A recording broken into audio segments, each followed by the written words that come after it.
Jadi betapa terisolirnya mereka. Jadi mereka juga sempat mengatakan dada saya Garuda, tapi perut saya harimau. Malaysia maksudnya.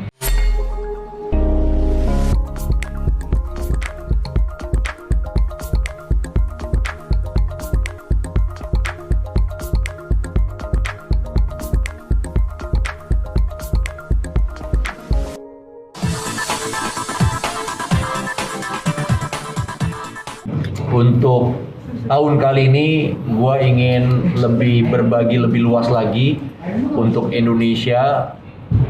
Bukannya mau ngajarin, cuma kita pengen, yuk apa yang kita bisa, apa yang kita jadiin selama ini cuma hobi, tapi gimana caranya bisa bermanfaat dan bisa menyebarkan virus kebaikan untuk banyak orang. Itu aja sih, nggak cuma sekedar main motor. Gue sama Om Gareng dan juga tim Serigala Riders, kita pengen mengenal Indonesia lebih dalam.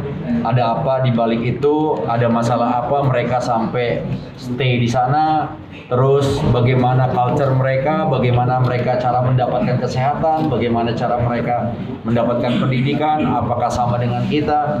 Ya intinya gue cuma pengen belajar menjadi orang lokal yang setiap jalurnya gue lewatin, itu aja. Tapi sebelumnya lo tau nggak treknya akan seberat ini dan seberapa lama lo ngumpulin nyali untuk akhirnya terjun langsung layar? Sebelumnya udah pasti kita nggak langsung terjun, kita mengumpulkan data, fakta, informasi baik dari tim Jamilos Journey dan juga Om Gareng. Tapi kita punya modal-modal yang lain dan kita juga punya rekanan orang lokal di sana ya Om ya.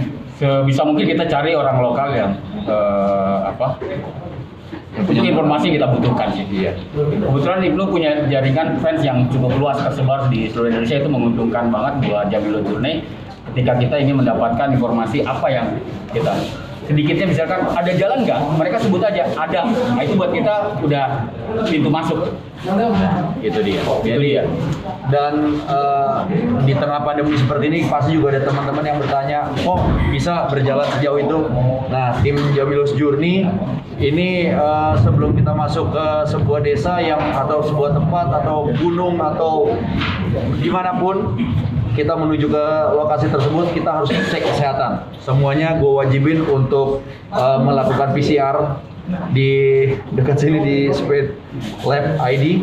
Kita alhamdulillah semuanya negatif dan kita baru dapat lampu hijau untuk bisa terbang dan juga mengeksplor daerah tersebut. Karena gue pada dasarnya juga gue orangnya sangat concern banget yang namanya kesehatan. Gue nggak pengen perjalanan gue ini ada tim atau mungkin justru gue yang membawa virus ke sebuah tempat yang dimana tempat itu justru sangat sulit sekali untuk mendapatkan kesehatan.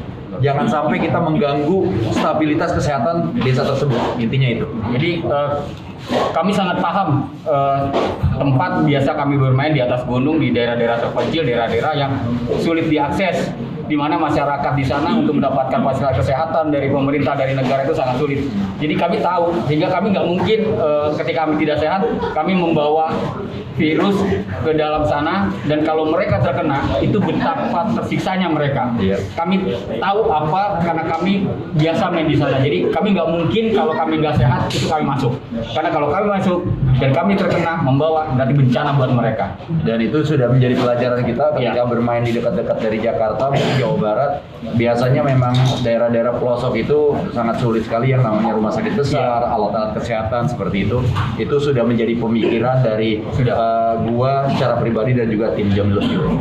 Nilai edukasinya apa sih bisa berjalan? Sebenarnya gini, gua nggak mau jatuhnya ngajarin, tapi lebih pengennya berbagi aja. Jadi buat teman-teman yang nonton Jamilos Journey series Kalamantana ini, gua harap kalian gak cuma dapat serunya doang, tapi kalian bisa belajar bagaimana caranya survivor, cara bertahan hidup, cara berstrategi untuk kita bermain motor secara safety riding, safety gear juga, dan logistik, persiapan mental. Jadi tadi Om Gareng bilang, di sini motor lo bagus, belum tentu lo bisa menaklukkan itu. Terus juga Fisik lu kuat. fisik lo kuat, belum tentu juga lo bisa menaklukkan Kalimantan gitu. Tapi ini adalah sebuah satu kesatuan yang harus kita rangkum dan kita dapatkan. Lebih utamanya adalah mental, itu juga penting. Jadi kalau gue bisa menambahkan bahwa perjalanan Jamilus Journey ke Krayan itu setidaknya bisa menggambarkan bagaimana perjuangan mereka, masyarakat sekitar, ketika mereka ingin berinteraksi dengan bangsanya sendiri. Itu lihat aja perjuangan kami yang anak motor yang biasa dengan medan-medan kayak gitu aja bisa jempalitan seperti itu. Nah, bagaimana dengan orang lokal yang motornya tuh motor biasa-biasa saja melewati jalur-jalur seperti itu. Jadi rasa kami adalah rasa mereka. Itu yang mau kita sampaikan ke orang-orang yang melihat. Jadi kalau teman-teman yang lain di banyak tempat jangan terlalu mengeluh dengan apa yang kalian punya. Ini lihat ada saudara kita yang di sana yang dia nggak sampai ke tingkat kita, keluhan mereka. Mungkin mereka menangis setiap melewati jalur itu, tapi mereka nggak pernah, tangisan mereka nggak pernah terdengar sama kita. Nah, hari itu kita datang untuk mereka, untuk kita mendengarkan tangisan mereka dan kita luaskan tangisan mereka agar besok mereka nggak nangis lagi, agar mereka sama kita. Itu cara gimana Bang? Ibaratnya dengan kritik ke pemerintah atau netizen otomatis atau barang Jamilo. Nah, Kalau temennya ada link di pemerintahan. mungkin kalau kita bicara niat awalnya kita hanya ingin berkenalan dengan saudara-saudara kita yang ada di perbatasan, di tempatnya di Krayan. Tapi setelah kita mendapatkan Krayan itu seperti apa, kayaknya kita berhak deh untuk memberitahu, mungkin sekedar mengingatkan, bukan bermaksud untuk mengkritik yang mungkin banyak orang bilang, lu menyebarkan apa berita ini berita itu. Tapi gue cuma ingin menyambung lidah aspirasi mereka. Mereka itu butuh yang namanya akses, mereka itu butuh yang namanya kesamaan harga, mereka itu butuh yang namanya keadilan sosial bagi seluruh rakyat Indonesia, di mana di sini harga bensin berapa? Di bawah 10.000 masih bisa. Di sana 50.000. Di sana 50.000. Dan itu campuran solar. Dan itu pun bensinnya udah bukan bensin murni, dan banyak banget hal-hal yang memang ternyata tidak sama dengan apa yang kita dapatkan. Jadi bukan sok pahlawan, cuma sesama warga negara Indonesia kayaknya gue berhak deh untuk berbagi ini, gue sebarin karena berita yang gue dapat dan Om Gareng juga dapat. Krayan itu adalah sebuah kecamatan yang sudah terhubung dan sudah punya akses darat. Tapi pas kita ke sana ternyata akses daratnya itu 6 hari 5 malam. 6 hari 5 malam. Hampir mati. Kalau dipakai mobil itu kalian mesti nembus sampai 1 bulan.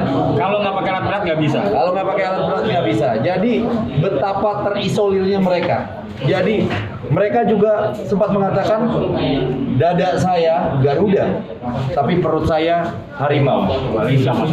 Malaysia maksudnya. Jadi apapun yang mereka dapatkan itu lebih banyak dari Malaysia ketimbang Indonesia. Dan sekarang sejak Covid, pintu perbatasan Malaysia dengan Indonesia ditutup, akses 9 bahan pokok barang tidak bisa lagi masuk dari Malaysia.